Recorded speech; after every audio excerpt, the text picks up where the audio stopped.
Good afternoon, folks. My name is Tim Ply. I'll be introducing speakers today.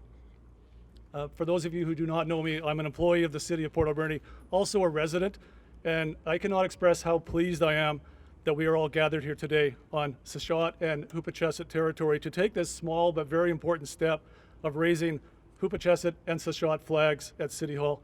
I welcome you all, and I thank you for being here. Before we proceed, I want to ask you all to join me in a moment of silence in recognition of the children who were taken from their families and never returned.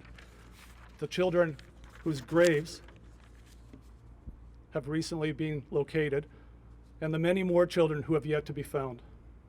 A moment of silence, please.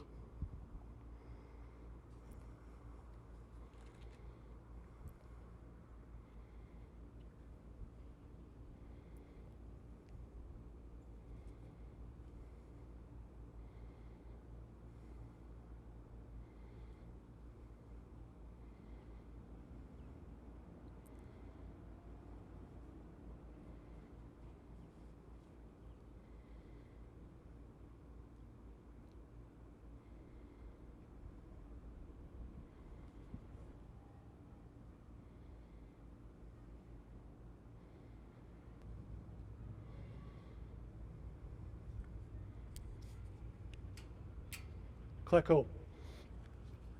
I'd like to call on the city's mayor, Mayor Shari Minions. Thank you for being here with us in this heat today and for sitting out here for what is really an important day for us. I'm so grateful to be here on the territories of the Tseshaht and Hupacasath First Nations on a day that it feels like we've been waiting for a long time. Every year on National Indigenous Peoples Day, we fly the Tseshaht and Hupacasath flags at City Hall to honor the territories that we're so privileged to live and work on. But this year, of course, is different, and today we are very proud to be raising these flags to be left up permanently. It was about 4 years ago that about 100 people marched from Harbour Quay up to City Hall, joined us in a council meeting, and asked us to do better. The Reconciliation March started a momentum in our community, and I'm incredibly grateful to every person that took part in that march.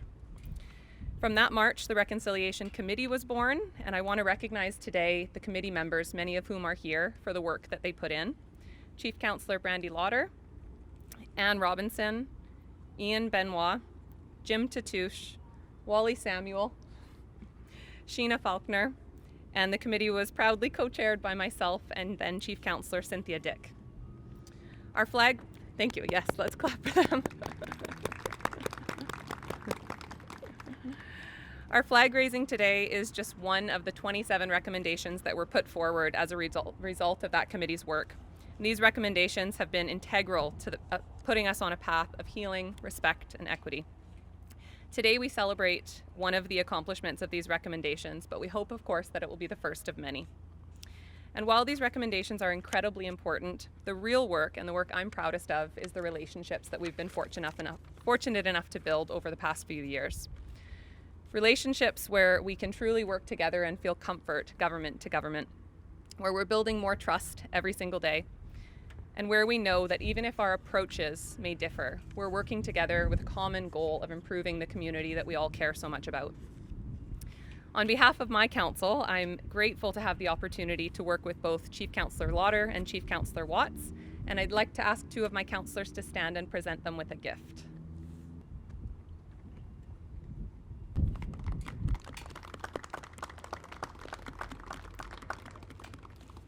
We also have gifts for the two witnesses who are in attendance today from Hupacasath and witnesses from Tseshaht, as well as any elders that are here.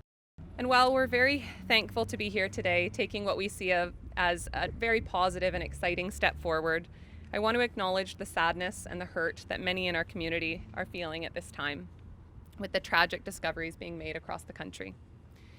I won't pretend to truly understand what that feels like, but I do want to thank each person in our community who's had the courage to share their stories over the last few weeks. It's been an incredible experience to have the opportunity to hear some of these very personal and very difficult to hear stories of residential school times. And while it's not easy to listen to at times, I think it's incredibly important that we hear these stories so that we can understand as best possible, and so that we can remember how much compassion and empathy will be needed for moving forward. I also want to recognize that while we often feel these are events of the past and we're better now, and we are better now, just steps away today, a coroner's inquest began into the death of a young Indigenous mother of 2 who was lost from our community far too young. While it's too soon to predetermine what the outcome of that inquest might be, what we do know is that Jocelyn George was collectively failed by our society. As a community leader and as a mother, my heart breaks for Jocelyn and her children. I speak of this today because it shines a light on just how much work there still is to be done. I want to close today by thanking Tseshaht and Hupacasath just for being here today.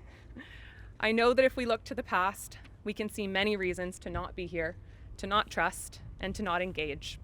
But if we want our future to look different than our past, if we want our children to be raised in a better world than we were raised in and that our parents were raised in, then we have to be here, we have to engage, and we have to be a part of the change. So I want to thank each of you for attending today as we celebrate one small step on our continued path to reconciliation. Thank you.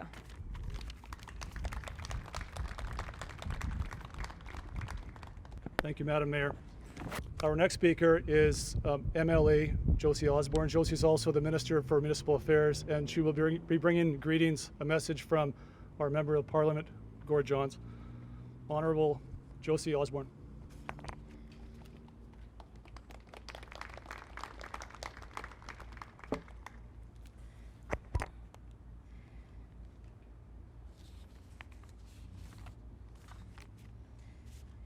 Thank you so much for having me here today, for always making me welcome on Hupacasath and Tseshaht territories. And I want to start by acknowledging the lands that we are gathered in today and the lands that I live in on the territories of the Taloquit people.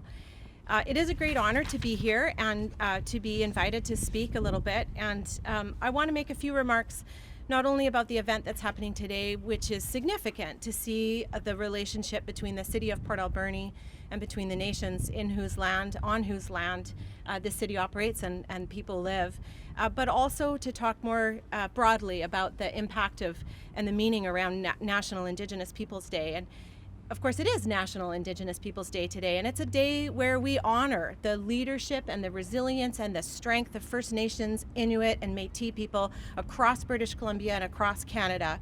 It's a day where we recognize the immense contributions of Indigenous peoples to every facet of our communities, our society, our country.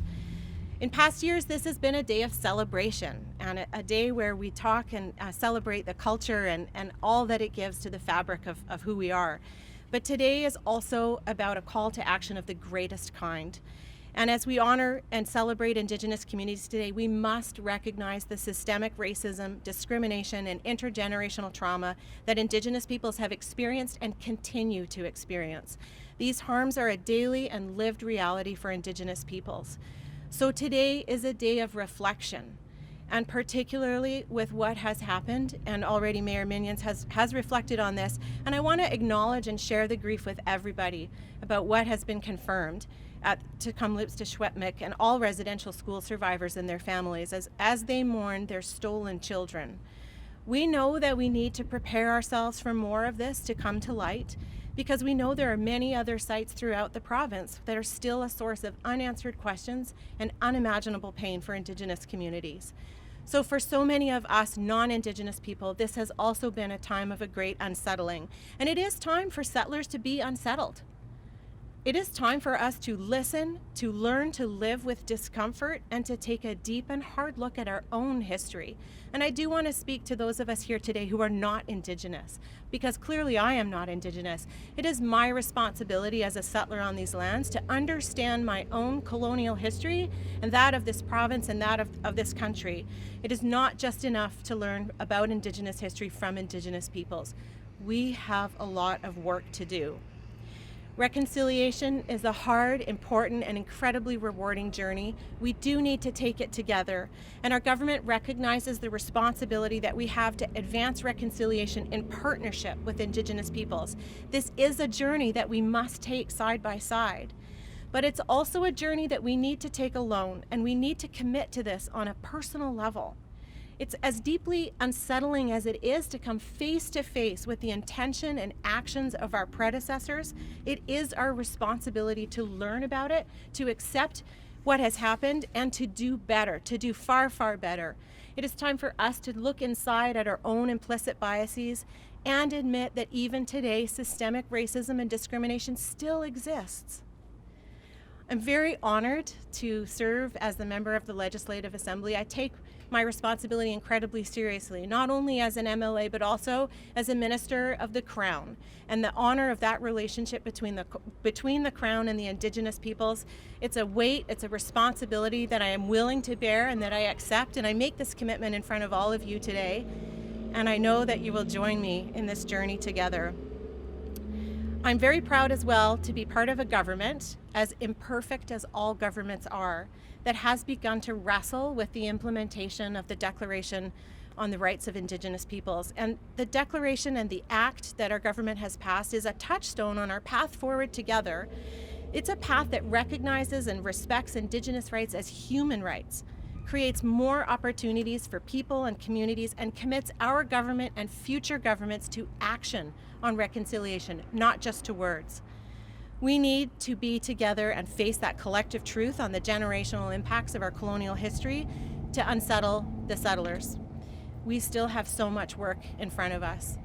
I'm proud to be here to join you today. I'm so thankful and grateful for the invitation to share food with you, to share this time together, and to be a part of today's ceremony. And to Tseshaht and Hupacasath, thank you for your patience, for your grace, and for everything that you've given those of us who live on your lands. To the City of Port Alberni, for your leadership and for stepping forward and being a part of this important today in the great heat that I will now use to close my remarks and pass on to you some words from Gord Johns, who, as you may know, is sitting in the house right now, virtually from his house up the road, and he sends this message.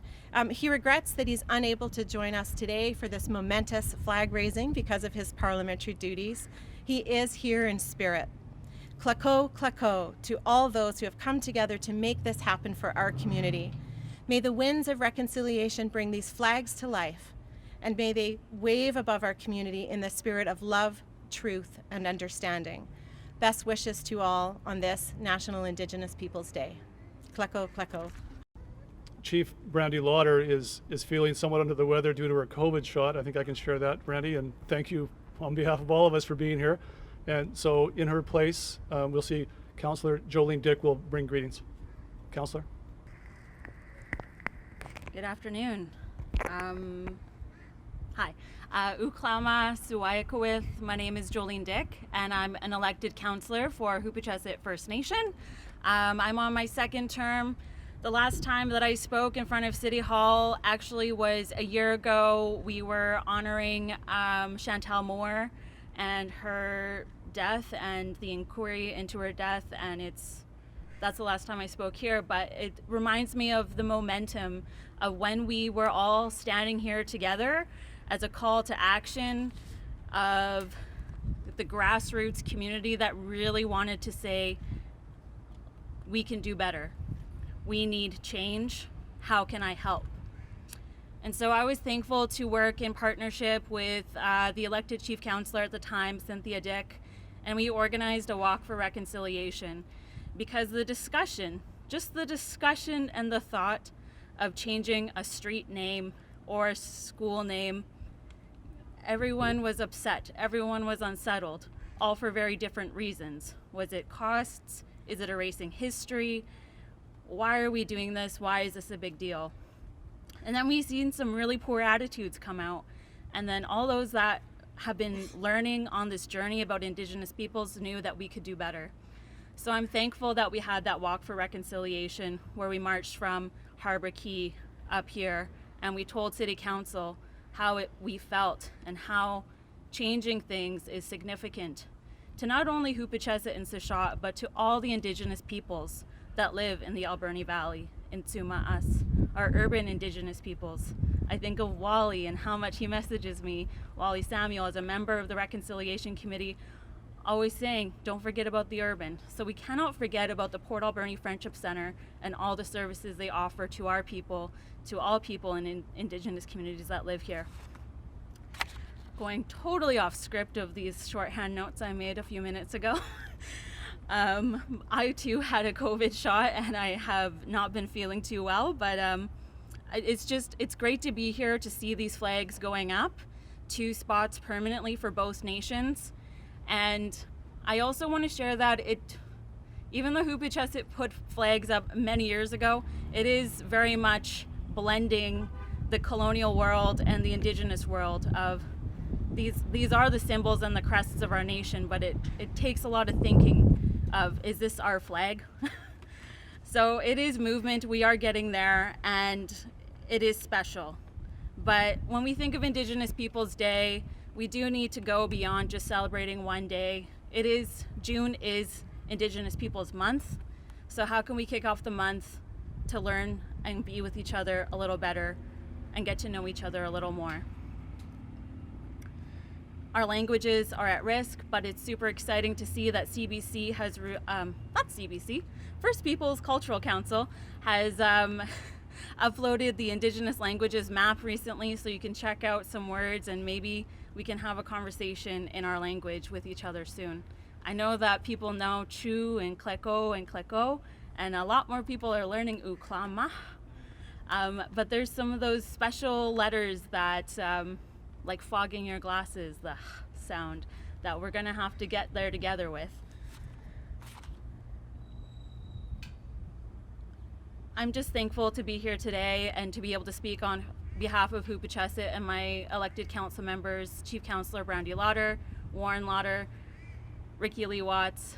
We started our term in April together, and we are getting in our journey canoe together to have our path forward, and to also join the City of Port Alberni and Tseshaht on the reconciliation journey.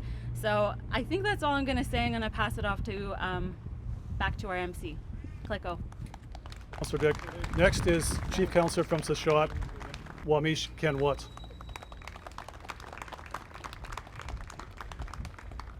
Just wondering if somebody from the Charleston family or somebody could acknowledge and take this tashma on behalf of all of Tseshaht, if you could pass this along to their family. Maybe I could ask Roman or Wally if you could take this on behalf of the family and give it to them.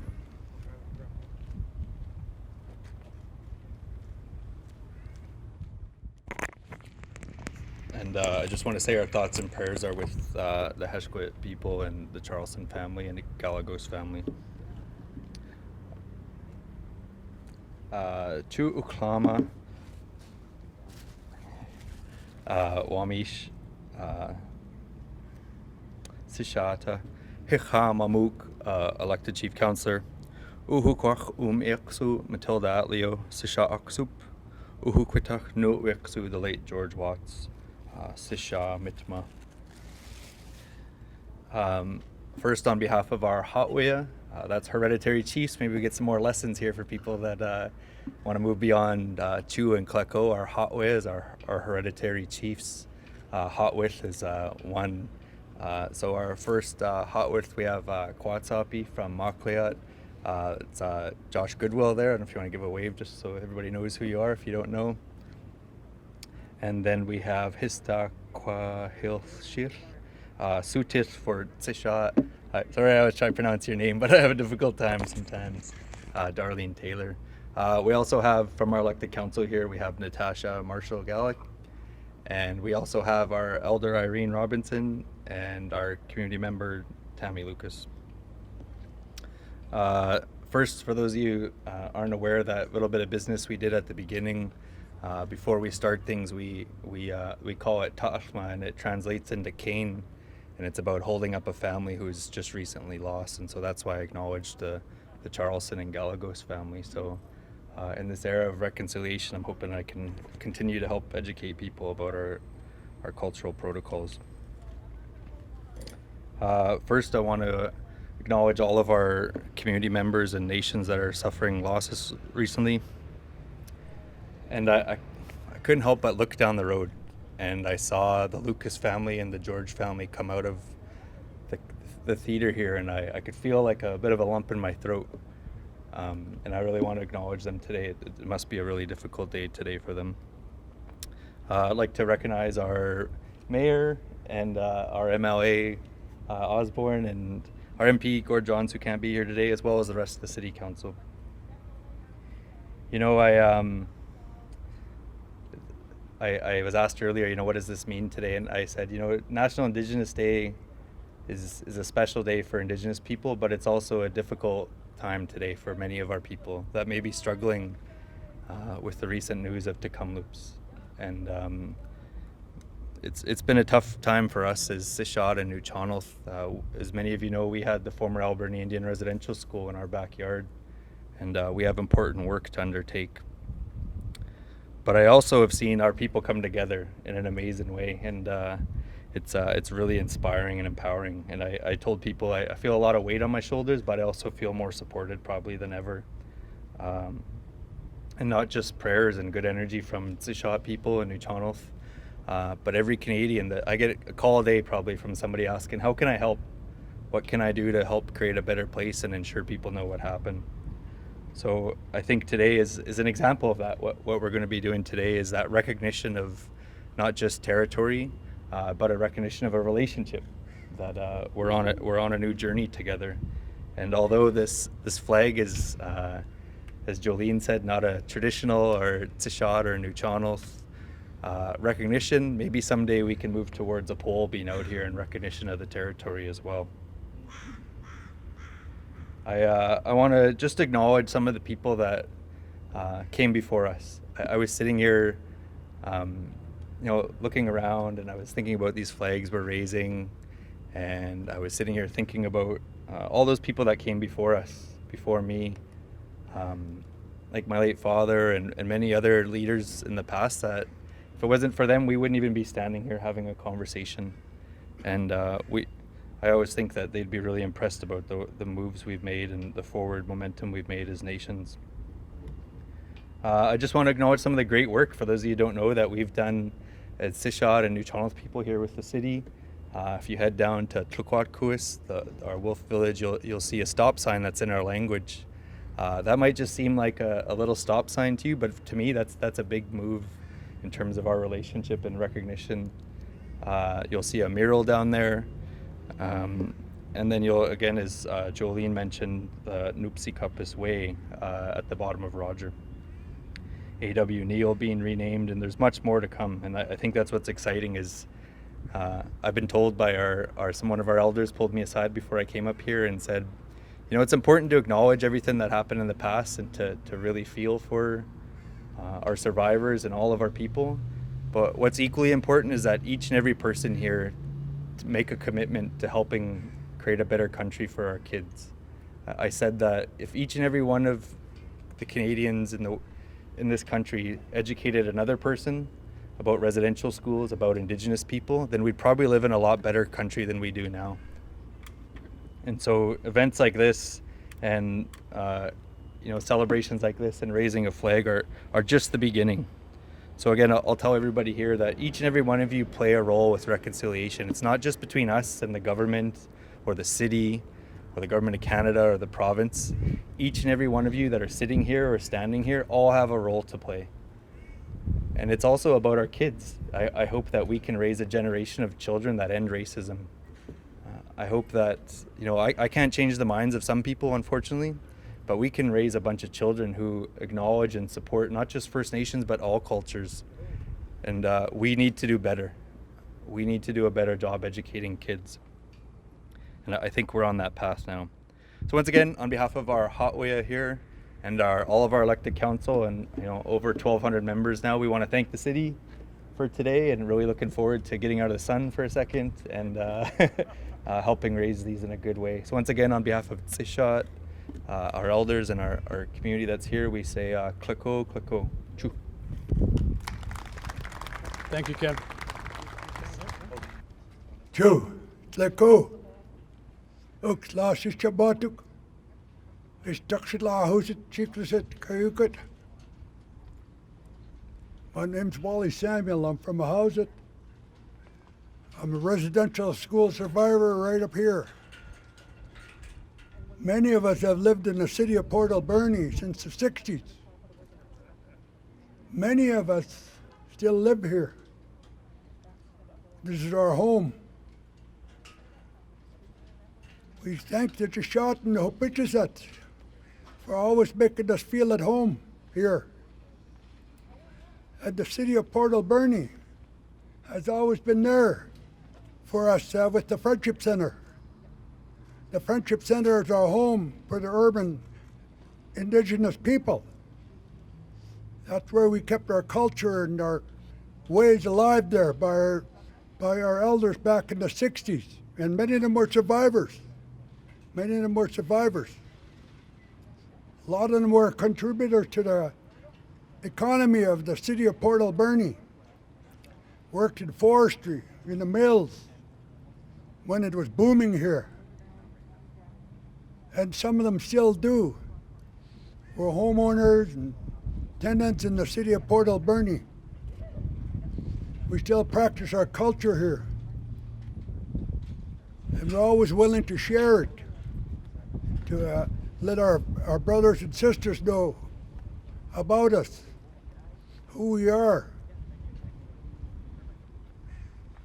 I was privileged to be on the Reconciliation Committee with the city and the two nations as an urban First Nations or Indigenous. We have about 3,000 Indigenous people that live in the city of Port Alberni from all across Canada.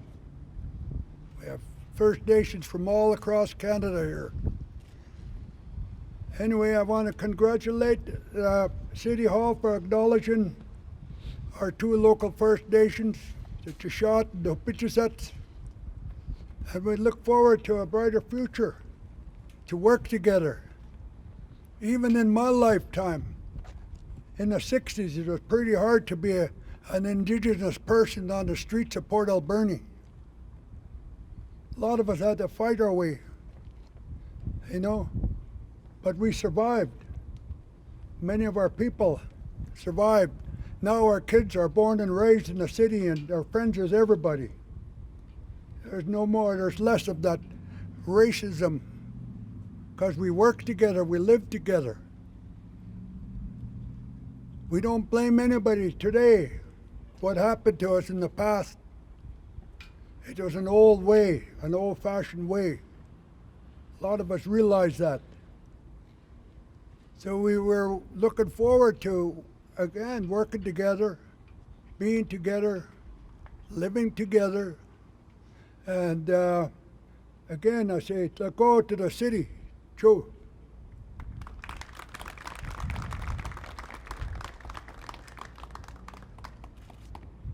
Thank you, Wally. I think we're ready to go now, folks.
Yo